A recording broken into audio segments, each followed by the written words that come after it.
Thank you very much, Pavla, for that very kind introduction, and I especially appreciate that you did not tease me. My thanks as well to the Rachel Carson Center, to Christoph Helmuth, Ariel Helmick, Kimberly Coulter, Katie Ritson, okay, I won't name you all, but all the RCC staff, interns, and fellows, as well as the LMU graduate students and faculty who have made my time here so rich and productive, and I'm looking forward to continuing that over the next several months. But to start today, I'd like to introduce you to a place and to tell you a story. First, the place. Let me take you to the Arizona-Sonora borderlands, La Frontera. It's a place that's much in the news today. It figures in the swirling political, economic, environmental, and social issues of immigration, drug smuggling, economic stresses, and, yes, Trump's border wall. It's an area marked on the map by its status of it as an international boundary, and where the borderline has been variously visible over time, whether it's through the construction of monuments, fences, or walls, or through the political and regulatory and cultural differences between Mexico and the United States. It's also an environmental space, connected and characterized by the aridity of the Sonoran Desert, with its signature saguaro cacti and flowering ocotillo, intersected by north and south river valleys, and marked by separated mountain ranges known locally as Sky Islands. It's also home, a place of residence by peoples engaged in their lives, played out in diverse urban and rural settings. And in all these ways, it's a dynamic region that has undergone many reimaginings alongside its social and environmental changes over the long 20th century. So that's the place. And now, my story. Let me tell you a story about two border crossers, or rather crisscrossers, from Sonora into Arizona and from Arizona into Sonora, back and forth across the international boundary. One is from the 1890s and the other from the 1990s. The first migrant, born in 19th century Mexico under the reign of Porfirio Diaz, lived on a ranch in northern Sonora and by all accounts sought opportunities across the region. In this shared borderland space, he was, like many other longtime residents, O'odham, Yaqui, Mexicans and Americans, ranchers, miners, merchant farmers, women, men, children. They were accustomed to changing regimes at the edges. In any event, by the 1890s, our border crosser regularly zigzagged through the border region. And we know his story in part because he was in the company of surveyors, teams from the U.S. and Mexico who were engaged in resurveying the international boundary line, and thus he enters into public record. 100 years later, the region has become more populous and more urban, and the borderline has become more decidedly marked and surveilled. Our second migrant was stealthy.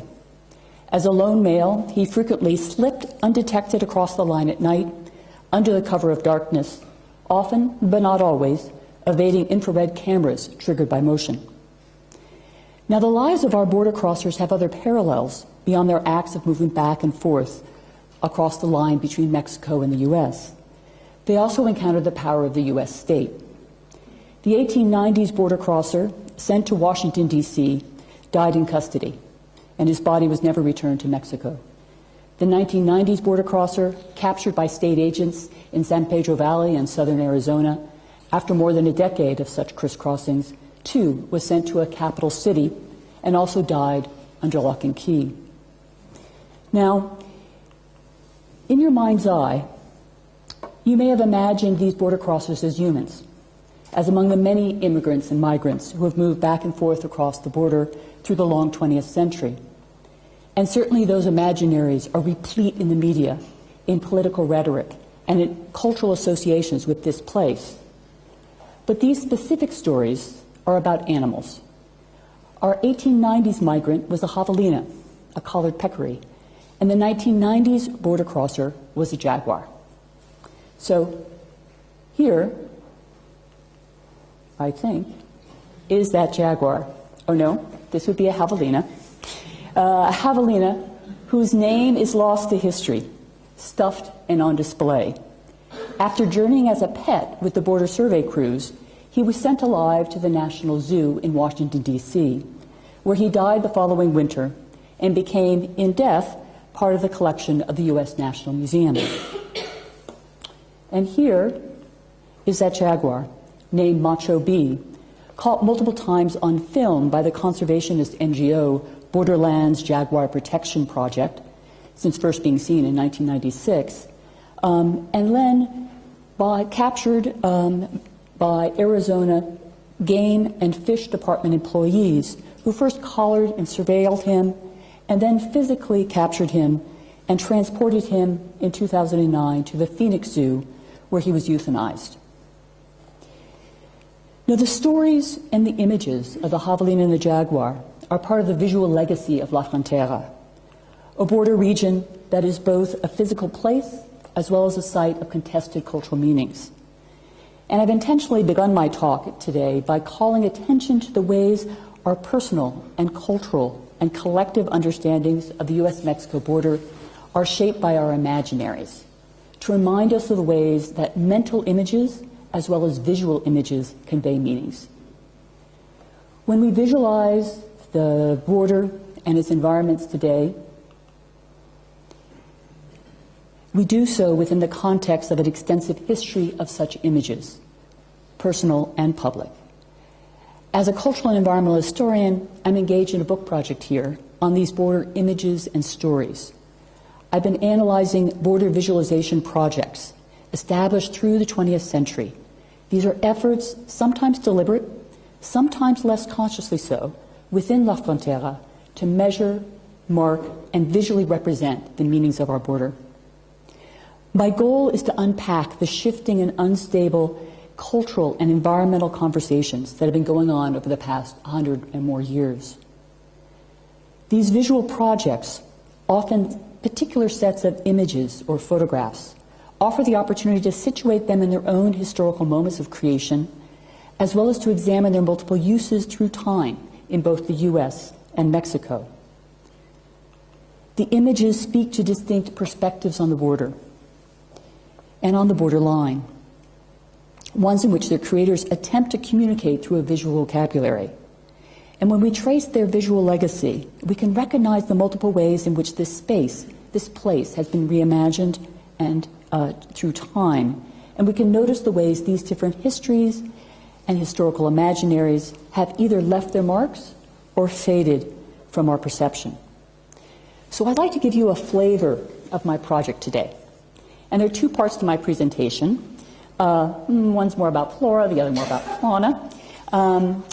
The main section is a visual journey to introduce you to 3 overlapping border visualization projects so we can get a taste of their origins and their legacies.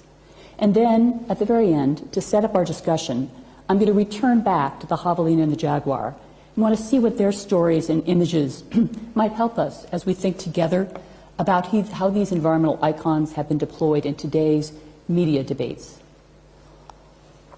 So we'll begin in the 1890s with those international Baradar Survey teams, the one that carried along the Javelina as a pet. They were teams from the U.S. and Mexico sent by their respective governments to be engaged in resurveying the border. They employed multiple mobile teams of surveyors and topographical engineers, astronomical workers, border builders, supply camps, military escorts, all sort of strung along the border regions that worked through different seasons over a 4-year period.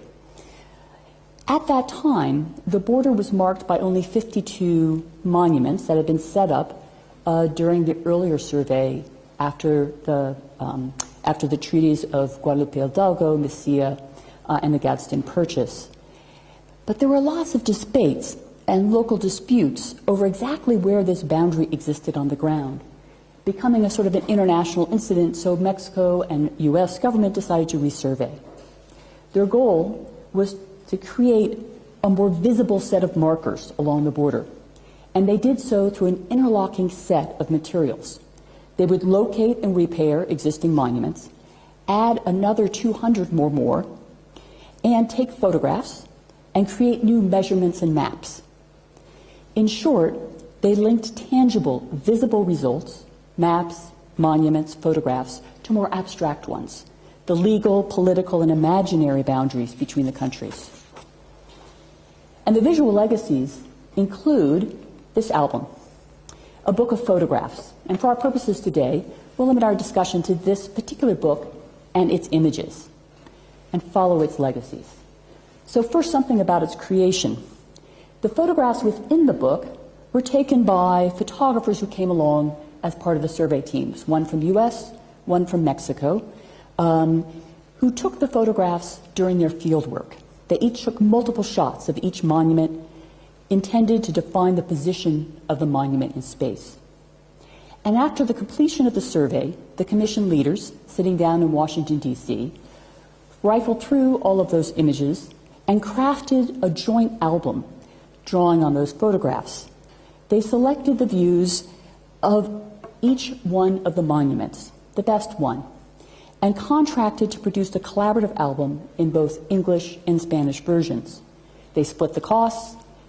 They created 40 albums and split those two, sending them to their two national capitals. Now, the album is predominantly a visual text. It only has brief descriptive labels. And the images, like the monuments and the landscape itself, are numbered and presented in order. In the book, one per page. Individually, each photograph depicts a monument, locating it in the center of the image, the clear focal point of the camera's lens.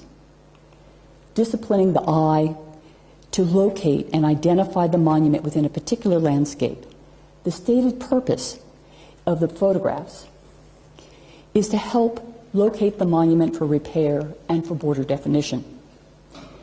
But situated in the album, the repetitive sequence of images with one monument following another, page by page, leads to other readings. The viewer's eye wanders off the central focus and is drawn instead to less permanent surroundings, to workers, to dogs, to horses, to barrels, to cacti. Differences capture the viewer's attention. The photographic monuments collapse space as well as they hopscotch across the varied terrain, grasslands and mountains, hillsides and mesas, deserts and sand dunes and river bottoms. The erased geographical space between the images implies a smooth and orderly continuous borderline between the US and Mexico, chained together by the monuments. Ignoring evidence of mines and ranches and railroads, rarely including towns or local residents, the photographs leaves an impression of an empty space, only temporarily occupied by government workers. The album also doesn't identify the individual photographers, but their skills and perspectives and differences are on display, and they are noted in the archival record. Dan Payne is a commercial photographer, and he was accustomed to wielding his craft in the service of clients. He tends to frame his images in a much more consistent manner. He shows the monument number clearly, and he tends to exclude evidence of the team's work. Servine, trained as a topographical engineer and only pressed into service on the border work because of his skill as an amateur photographer, incorporates numerous survey personnel in his photographs. He often arranges them into vignettes showing their work processes or striking an heroic pose, or showing and documenting the presence in the landscape. Overall, then, even as the 1890s album and the monuments strove to create a visual order to make the borderline visual, the collections also mark signs of disorder and offer unruly interpretations. Distinctions between U.S. and Mexican photographic views, for example, the visibility and invisibility of human actors as essential components of the construction, as well as in the interpretation of the borderline, and also the emphasis on public display, to just mention a few. And beyond the 1890s, these archives, and I'll use that to refer to the monuments and the landscapes themselves, as well as to the album of the monuments and the landscapes, would continue to be reshaped and reinterpreted. Remember those 40 albums? They were sent to those official offices in Mexico City and Washington, D.C. as part of the final report. Through the 20th century, they ended up in archives and libraries. And that is where Robert Bob Humphrey found his copy. Humphrey's a plant ecologist who, through his long career, took a number of photographs of the borders region's vegetation. And by the 1950s, he had spent more than 20 years watching dramatic ecological changes taking place in his region. There were severe droughts in the 1930s and the 1950s that were especially confounding to scientists. What were their causal factors? So he turned and sought answers in the historical record. Like other natural scientists, he turned to travelers' accounts, naturalist surveys, government records, and he came across the album from the 1890s, as well as the published reports, and he recognized their value for making comparisons over time. He began to make it a point to stop at every monument, every border monument that he could come across, and using those 1890s photographs from the album as a guide to retake photographs at the same place. It was the extensive number and regularity of the monuments that made the photographs so valuable for Humphrey. And while the original photographs intended their viewer to focus on the monument in the middle,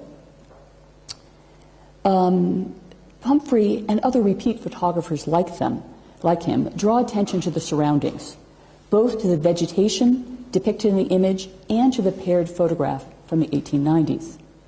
There's an erased temporal space between the two, implying a causal connection that explains any differences.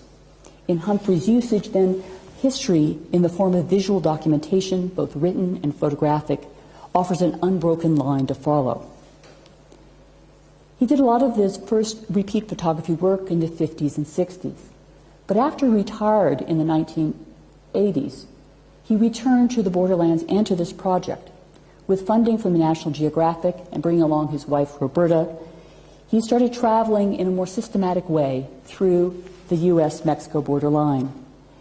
And he repeat pictures from each of the original stands of the 1890s survey photographs from El Paso to the Colorado River, and published as a book as 90 Years and 535 Miles. The study's format mimics that of the original album, with a page dedicated to each monument.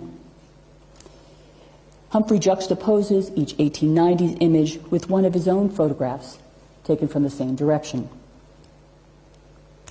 In the text, he also imagines himself in the role of the 1890s survey men, offering parallels between their project and his own.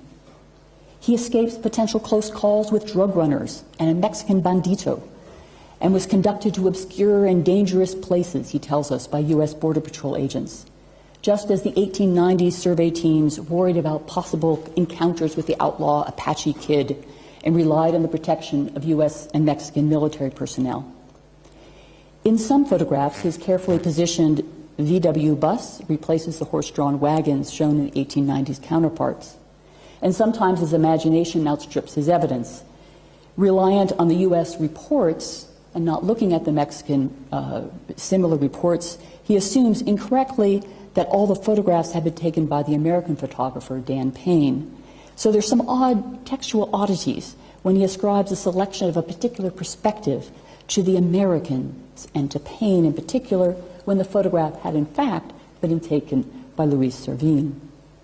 Now, Humphrey's concerns over his safety, imaginary or not, his unconscious erasure of the joint labors of the U.S. and Mexican survey team members, and his self-presentations are part of this personal, cultural, and historical context for his visualization project.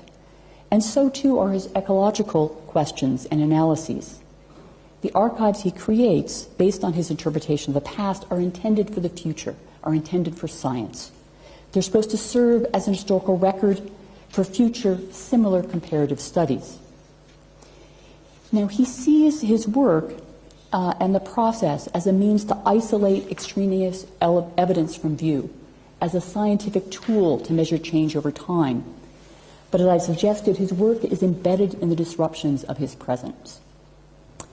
And he isn't alone among scientists in doing repeat photography as a way of measuring and using the border and the border region to do so. A whole series of other repeat photographers, Ray Turner, James Hastings, Janice Bowers, Mitch McLaren, to name a few, are among those who have relied on historic photographic series to study environmental change. And the work continues today by government agency scientists on both sides of the border. The U.S. Geological Survey, in collaboration with the Centro de Investigación Científica in Ensenada, maintain collections of thousands of repeat photographs taken from camera stations on both sides of the border. It's a regional collaboration supported by an international memorandum of understanding to enable scientific and technical cooperation in the earth sciences. Meanwhile, Humphrey's book, remember that? Just like that 1890s album, it too rests in libraries. And it was likely a library copy that photographer Dave Taylor saw as he was traveling through the Sonora and Arizona border regions with his camera. Here's one of his photographs showing Humphrey's book in the hands in the foreground as he pays homage to Humphrey's book and to project, because Taylor was engaged on a project of his own. He too, like his predecessors, traversed the borderline in a systematic way, often in the company of border agents, to take photographs of every monument, but for a different artistic and political purpose. He's less interested in the vegetation around the monuments or the monuments themselves, but rather he has a new intent. He's interested in the peoples and the regulation of the border spaces, in shifting national identities alongside an altered physical terrain. His book, Monuments, as well as in a whole series of exhibitions that he put on, give you a sense of his work. And he, though, is not alone in making this journey or following the borderline in a visual way. 23 years before Taylor, another photographer, Peter Goyne, took on a similar project for tracing the line. And there are others as well who have been compelled to craft a visual narrative of La Frontera. These are sort of index photography projects with socio-political bents, and they've proliferated in the late 20th and early 20th century in moments in which art and activism go hand in hand. A few more examples. These works are often collaborative works between a U.S. and a Mexican writer, photographer, artist. Some are done by European photographers. A Mexica, for example, is by the French artist and filmmaker Adrian Misica, who lives in Berlin and has flown drones across the borderline to capture his images. And the media coverage is replete with images as well as projects like these. Reporting from the borderline and telling us, here's what the U.S. border actually looks like. Now, many of these photographers, the ones who deliberately re-envision the boundary monument albums, as well as those whose work echo its visual lineage, work to construct historically informed and environmentally inflected collections. And Dave Taylor's most recent project, in collaboration with the Mexican artist Marco Ramirez, Delimitations, takes a parallel track. The two follow the 1821 boundary between the U.S. and Mexico, that is, before the Mexican-American War, and marked it with obelisks of their own, modeled after those from the 1890s. They traced and made visible the forgotten boundary, leaving in place their installations and taking photographs and making films of their work. Now, we've traced our own line through time as well this afternoon, from the IBC album to the repeat photography projects to the artistic works of the present. And in each of these iterations, these images, the monuments they portray and the borderline they imply, take on different meanings. Crafted for different specific purposes, but now seen and deployed with new eyes, these overlapping border visualization projects offer multiple layers of perception. There's an accretion of associations, a pattern of imagery with powerful connotative energies.